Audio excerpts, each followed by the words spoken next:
Bonjour and welcome to Paris, the city of love, the city of light, and where every dreams come alive. I can't wait to share every moment of our 3 days trip to Paris. But before we dive into it, please make sure to subscribe to our channel and ring the bell so that you won't miss a single moment of our future adventures. Are you ready to fall in love with Paris? Let's go!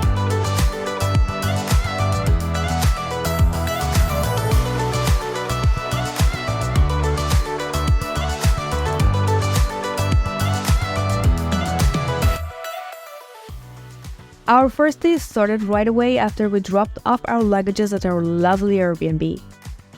Our first destination was the Arc de Triomphe, which was located very close to our place according to my research. As soon as we walked onto the main street, we could see the Arc from a distance.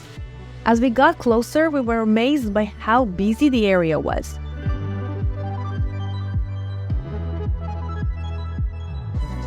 The Arc is located in the middle of the square where 6 streets meet, including Champs-Élysées. This was the first time I saw a lineup of tourists in the middle of the street, where cars were passing by, all for taking the best view of the Arc in a photo. We joined the line and got ours as well. Then we headed toward the Arc to see its beautiful architecture and go to the top for a 360-degree view of Paris. But unfortunately, the roof was under construction and we couldn't go up. But if you're going to Paris, don't miss this.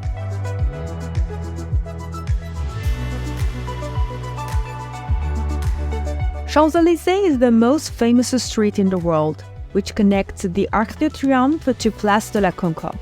When you see the Arc de Triomphe, you absolutely should take a walk down this street. It's a fancy and bustling street with lots of fancy shops and cool places to eat and drink.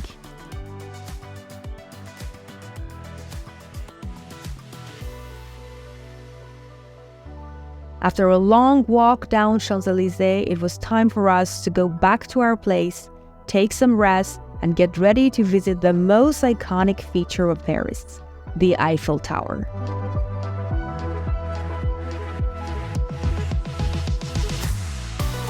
The Eiffel Tower was officially opened to public on March 31st, 1889 during the Exposition Universelle. At the time, it was the tallest man-made structure in the world and quickly became a symbol of France's cultural identity. The moment you lay eyes on it for the first time, it's nothing short of breathtaking. As you approach it, you can't help but feel a sense of anticipation. The tower's light turns on as soon as it gets dark. However, the real fun begins at 11 p.m., when the Eiffel Tower comes alive in a dazzling display of sparkling lights.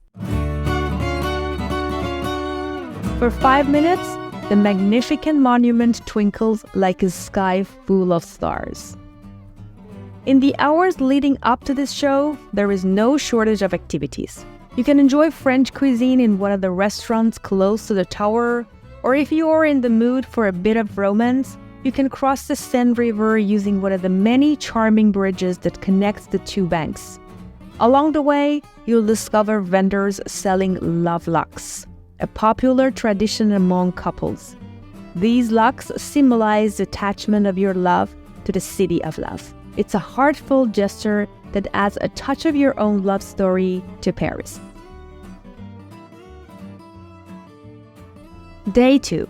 After having a French breakfast in our cozy Airbnb, we headed to Montmartre by taking the metro. With its cobbled streets, stunning basilica, artists, and bistros, Montmartre is full of charm. Perched on top of a small hill in the 18th arrondissement, the most famous Parisian district has lost none of its village atmosphere that appeals so much to the artists of 19th and 20th century. A real melting pot of art and inspiration for the cinema, Montmartre still gives as much pleasure to those who stroll around it, and figures high on the list for a stay in Paris. The hilltop location of Montmartre was simply breathtaking. We made a quick stop to take some photos in front of the Love Wall, which has the words "I love you" written in many different languages. The blue wall was a perfect background for our pictures.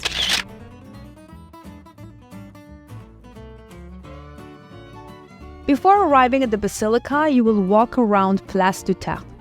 This small square is filled with artists. So go shopping, grab a drink at a cafe, or have your portrait drawn. The Sac-Sor Basilica sits atop the highest hill in Paris. The steps in front of the basilica are a popular spot to watch the sunset. After a day of walking up and down the hill, nothing beats a pause on a terrace or a bistro or in one of many restaurants in the area for a traditional lunch of onion soup and bœuf bourguignon, which was delicious. It was now time to go down the hill toward Moulin Rouge. Although we do not have time to get inside for a show, but even seeing the famous facade was fun. Next destination was Galeries Lafayette, the huge luxurious shopping mall known for its stunning architecture.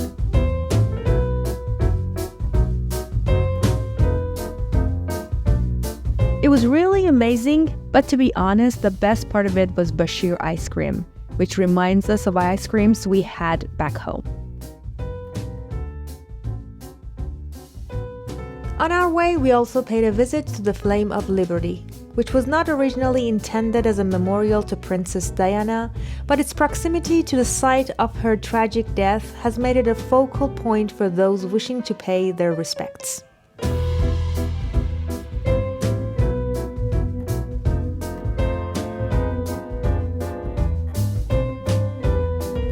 Now it was time for what I planned as our relaxing activity of the day, a small picnic by the Seine.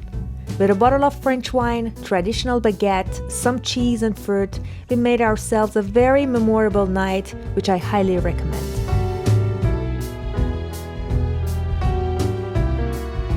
Day 3. Our last day is of course the Louvre day.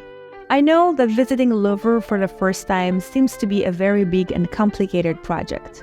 So we decided to take it very easy and decided in advance which part we are going to visit and which parts we are going to leave for our future visits. Maps they provided to us at the entrance, we found the right door to visit Iran and Egypt sections.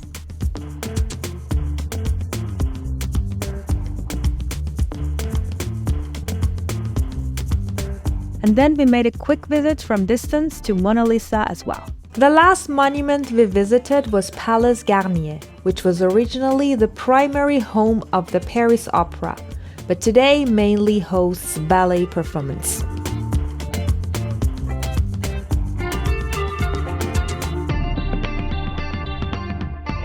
The marble grand staircases, chandelier, and painted ceiling is not just an architectural masterpiece, but also deeply embedded in cultural history of France, and it's a must-see in Paris.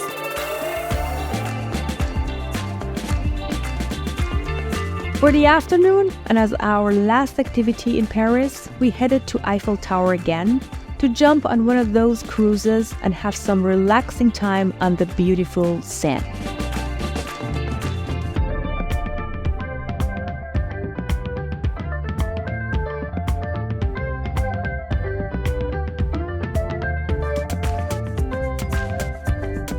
Thanks for watching, hope that you enjoyed it. Please feel free to comment your questions and I promise I will answer them all.